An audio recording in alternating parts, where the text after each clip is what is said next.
Magandang araw sa inyo lahat. Naglalakad tayo kayo dito sa dito lang, malapit lang din naman sa atin to. Tapos ayan, medyo hahapon na rin naman at ngayon naglalakad lang tayo kasi nga para makapaglakad-lakad tayo. Dahil importante naman yung naglalakad tayo at maganda din sa katawan yon. Ito, ayan, lalakad tayo sa paligid ng sa paligid ng Milan. Sabihin na lang natin at hindi naman ganun kainit kahit kayo tanghali, pero mainit pa rin naman. Hindi naman malamig at talagang summer naman nga ngayon dito at talagang natural lang naman na mainit, pero hindi ito ganun katindi. Kung ikukumpara mo nung mga nakaraang araw dito, mas grabe yung init ng mga nakaraan Ngayon mas kalmado ngayon ang init kahit papaano, pero mainit pa rin naman. So yun, ngayon dito ngayon sa malapit sa park dito sa atin. May isang park, ibang park to rest doon sa ibang park pala doon sa video natin kahapon at yun nga pala, di ko na natapos talaga na buo yung vlog niya dahil nalobat tong cellphone ko kagabi. Kaya di ko na nangyari yung vlog. Naglalakad ako pa uwi, wala na akong pang vlog talaga kasi nalobat yung cellphone, kaya di ko natapos yun. So ito na lang yung tutuloy na lang natin pag-vlog ngayon. At ito, naglalakad lang din naman tayo. Wala naman masyado tayo makikita rito. Ayun, ito lang yung paligid nung nilalakaran natin. At normal lang naman na komunidad lang naman to, normal na bahayan, mga bayan. Kaya kung mapapansin nyo kasi yung mga bahayan dito nga kasi iba, mapapansin nyo iba, mga bahayan kasi ito hindi horizontal lang, vertical kasi ang pagtatayo ng mga bahay dito na tinitira ng mga tao na dito nakatira dito sa Milan. At kung mapapansin kayan, kung dito mapapansin sa likuran, ayan yung mga building na yan, yung mga gusaling medyo matataas na yun, ayan, kasi ganyan talaga ang pagtatayo ng building dito. Syempre di naman lahat ganyan katataas, yung iba mga ilang palapag lang din naman, pero vertical pa rin ang dating hindi sila nag-horizontal. Kaya siguro nga para hindi masyadong mag-overpopulate na itong lugar. Hindi siguro sabihin lang natin na hindi makatawid pa rin ng espasyo para sa mga titira pa dito. Siyempre, sigurado mo na marami pang titira dito. Sabihin natin, andito nga ang karamihan ng trabaho dito sa Italy. Dito nga kasi ang lahat ng oportunidad. Kaya yung mga taga-ibang syudad, taga-ibang lugar dito sa Italy, dito pa nga tumitira. Lumilipat dito para magtrabaho.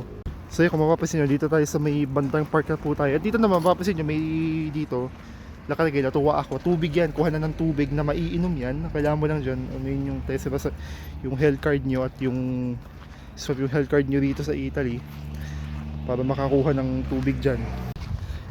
Yung kuha ng tubig kasi na yun, makukuha naman ng tubig. Dahil nga yung tubig dito, inaano naman nila na potable ang tubig dito. Kahit dyan sa mga bahayan, ang inaano nila potable yung tubig, maiinom yung tubig, malinis yung tubig, yun yung inaano nila.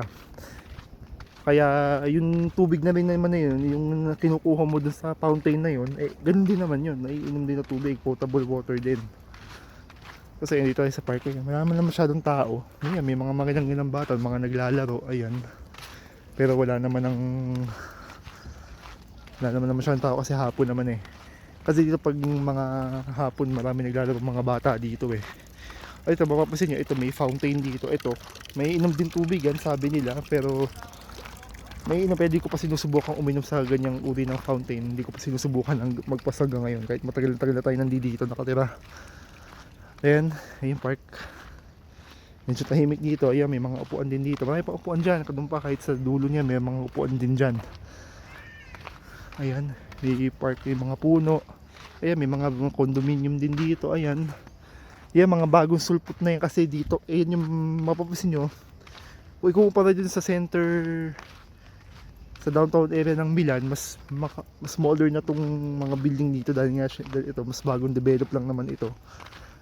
Kasi yung mga nasa sa sentro talaga namang maluma na yun. Ni-renovate na lang naman na yun, kaya nga maganda yun. Saka iba talaga arkitektura ng mga gusali doon, talagang detalyado yun. Ito kasi mas simple na, kumbaga mas moderno, mas simple at okay din naman, practical siya kumbaga. At ayan, ito yun, lalakad pa rin tayo dito. Ayan, ito talagang nagustuhan ko nga talaga dito sa Milan dahil nga marami talagang green spaces, katulad ng sinasabi ko kahapon din sa vlog, kung napanood nyo man yun o kung pinapanood nyo pa nun to. At yung green space kasi importante yun para sa mga tao, lalo sa mga bata, dahil ayan, importante yan, malinis na hangin, o kung di man malinis kahit paano sariwang hangin, mas sariwa kumpara dun sa mga lugar na puro puno ng mga building at kung ano pa. So yeah, pwede nilalakad dito, ayan, talaga namang makakapag-relax ka dito. Kaya rin nung mga sinasabi ko kahapon din, dahil sa park na yun, makaka-relax ka rin doon. Pero ito, kay kumpara mo naman to, mas maliit naman na park to kumpara dun sa pinuntahan natin kahapon, dahil talaga mas malaki, mas malawak din. Ito malawak din naman pero hindi ganun kalawak, pero kung mapapasin nyo, malawak-lawak din yan, malawak din ang nasasakupang area niya, no? Tapos marami ka pang magagawa dito kahit pa paano, picnic at kung ano-ano pa. Ingat na lang syempre sa mga bubuyog, kasi dito maraming bubuyog, maraming mga bulaklak dito, kaya hindi po pwedeng, hindi naman sinis pa, kailangan mag-iingat ka din kahit pa paano. At ayun, yun nga, tapos sabi ko, dito sa park na ito, mapapansin nyo talaga, hindi ganun kainit. Kung nandun ka sa, mas malayo ka sa mga ganitong area, mas mainit yung nararamdaman mo. Mas mainit. Pero dahil sa mga puno, ayan, sa mga damuhan na yan, mga halaman dito, talaga naman kahit papano, nakatulong sa pagbaba ng temperatura o yung init na nararamdaman natin. At kung mapapansin nyo naman din dito, ayan, meron din namang playground dito, ayan, para sa mga bata. At talagang ayan, importante yan kahit sa mga bata, syempre para makapag-enjoy sila, makapaglaro sila at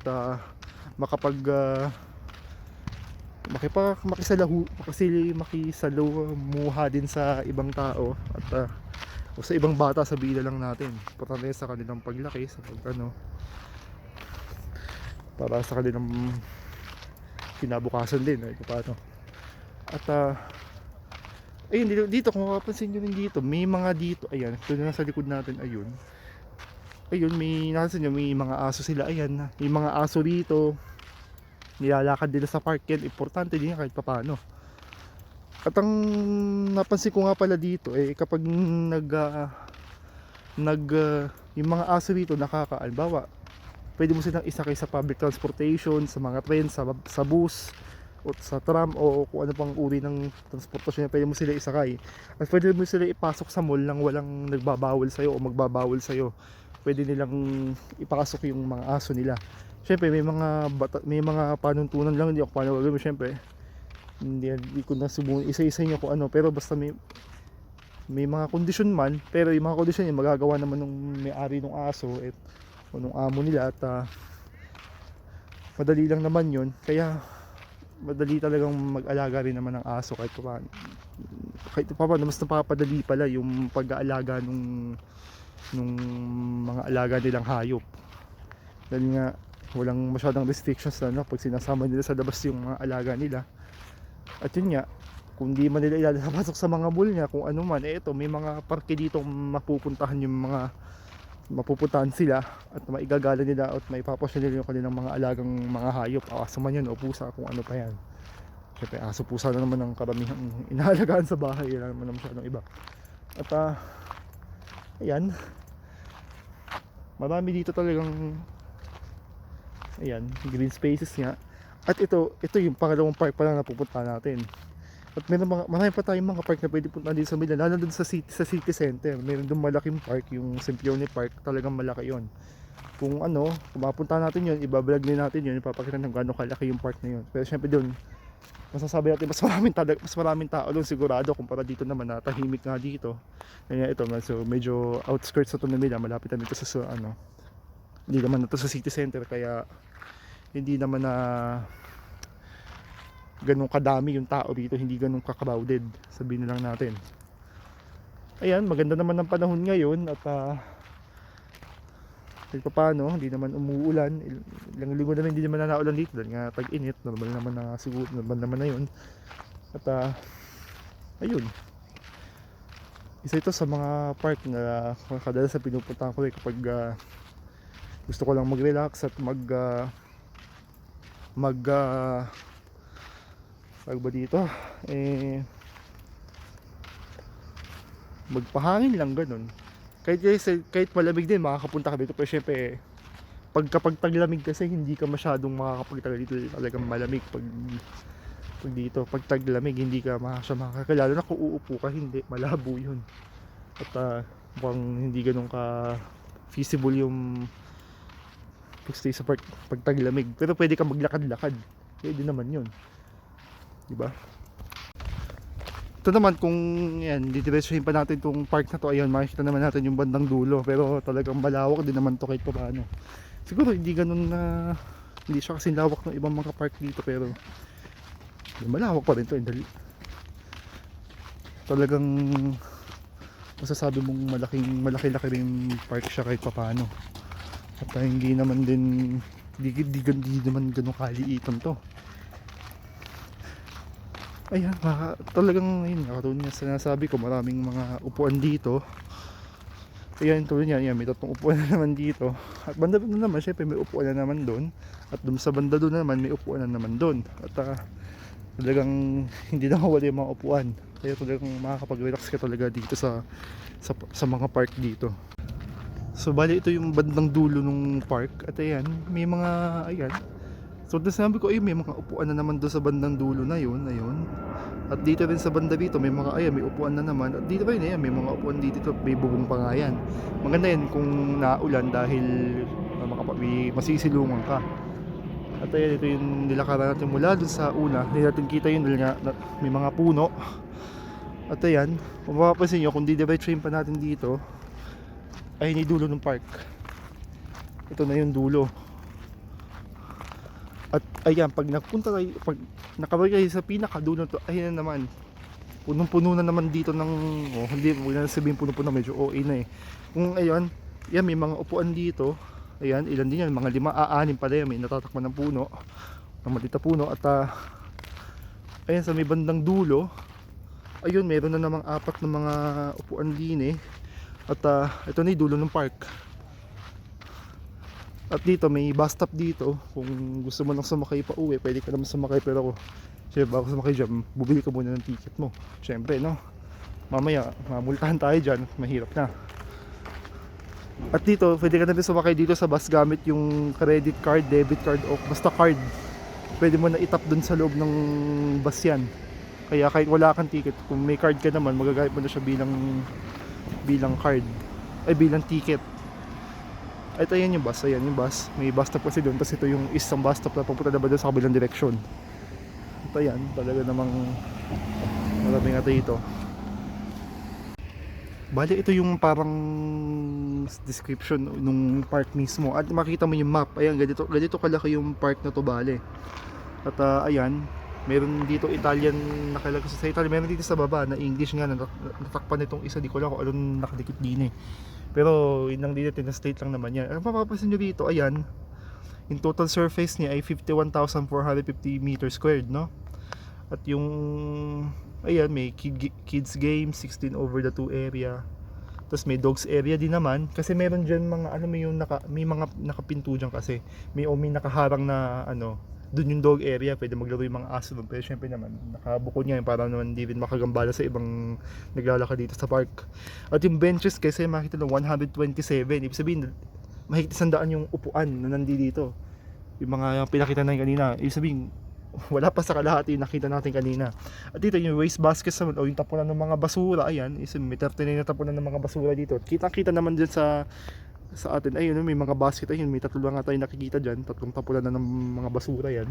At yung fountains naman, dalawa, may isang fountain kasi dyan, hindi natin na videohan, yung kanina unang fountain, yun, tapos yung pangalawa, na dito sa may bandang dulo yun, malapit lang dito, pwede na natin na videohan niya. At ayan, dito kalaki yung park. Kung tutuusin niya, maliit pa to sa ibang park dito sa Milan, dahil mayroon pa mas malaking park bukod dito. At doon dito naman, dito tayo sa isang area dito, medyo na yung grid power ng mga kuryente dito. At doon sa kabilang dulo niya, doon sa kabilang area niyan, pag tinawid mo yung area na yan, kasi may kalsadang papunta ron, may isang park na naman doon, na mas maliit naman kumpara dito. Mas maliit na park yung nandun. At talagang maraming ang park dito. Dahil halos magtabi ng mga park dito kung tutusin. At ang maganda nga pa dito sa Milan itong itong bike lane. Ito papakita ko sa inyo ito. Tatawid tayo dito. Ayan, may pedestrian dito. Tatawid tayo. Tapos wala rin namang mga sasakyan. Ito, ayan. Itong area na to, ayan. Bike lane to lah. Bike lane to. Ito yung area na to. Yung isang area yung ginagawa pa eh. Kasi yan, dire-diretso yan. Bike lane na yan. Dire-diretso yan. Hanggang dun yan sa dulo. Pwede sabihin, hindi natin maglalakad doon. Malayo yun. At maraming... Ayun yung maganda dito na nagkaroon ng mga bike lane dito. Dahil napansin nila siguro na marami na nagbibisikleta dito sa lungsod at siguro naisip nila lagyan ng bike lane. Pero syempre, yung paglagay ng bike lane, syempre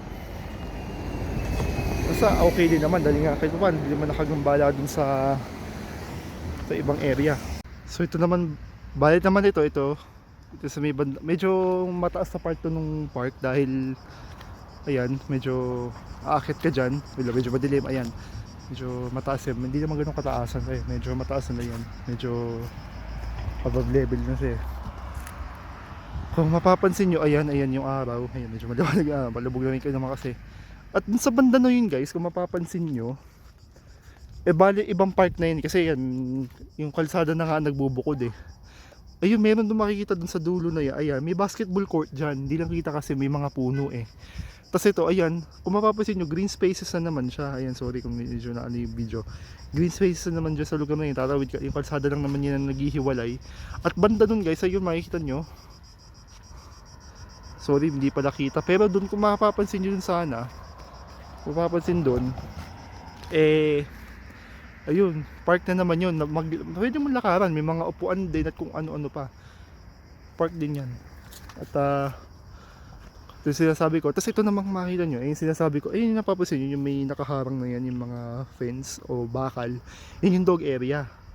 Sabihin dyan, pwede maglaro yung mga aso kung lalo ba nung amo nila, nung nag-aalaga sa kanila. At kahit pa na mas naka-enclose siya para hindi naman kahit pa na makagambala sa ibang mga naglalakad. Dahil nga isip, baka iba takot sa aso. Baka pag tumakbo yung aso, yung mga gulat, tumakbo din delikado yun. Hindi mo sa delikado pero nakakaabala talaga yun. At dun sa budo yan, kung mapapansin yan, may nagbabike dyan, ayun, medyo kung may kita nyo dyan sa video. Dahil nga may bike lane na naman dyan sa lugar na yan. Yung diretsyo na yan, bike lane na naman yan. Hanggang dun sa dulo na yun. Hanggang dun sa may kanto na yun. At talaga namang itong area ito, nagustuhan ko yung area ito dahil talagang tahimik, hindi ganun ka-crowded. May mga building, mga modernong mga building na to, mga gusali, mga tirahan, bahay. Pero kahit pa paano na panatili itong magkaroon dito ng green space o area na kung saan pwede kang mag-relax, may mga puno at kahit paano nga nababawasan yung init nung panahon ngayon na ngayon dito tag-init.